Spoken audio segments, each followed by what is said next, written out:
Hello everyone. In this video, I will talk about what I learned from chapters 7 and 8. Well, first of all, I will start by telling you three things that I learned from the chapters. First, I learned that e-portfolios are useful tools for assessments. For example, when we are teaching in a classroom and when we work with portfolios, we know that portfolios can help our students show what they know using pictures, videos, or even written work like essays, not just tests. So in here, we don't work just with traditional assessments. So here we go beyond.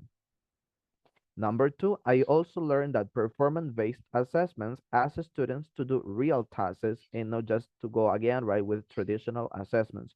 For example, instead of answering questions, students here might create a project or even they can work on an oral presentation talking about a certain topic.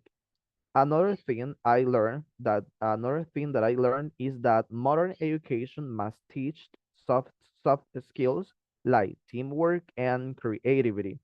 These skills are very important for jobs and life today. You know, if a person is able to work in a team, so the person is going to be successful, right? And again, if the person is creative, so probably creativity, it's gonna help the person a lot in his or her position when working. Now, I will talk about two interesting aspects that I had found while I was reading the two documents. First, I found it interesting that digital tools can make learning more personal and fun.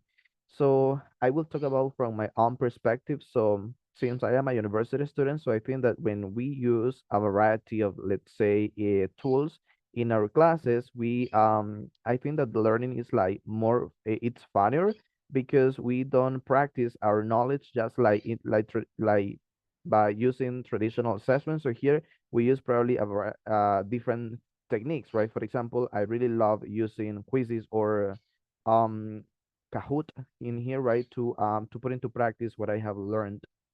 I also found it interesting that teachers can assess body language and tone. So this means how we speak and how we move is also part of what in here we show what we know.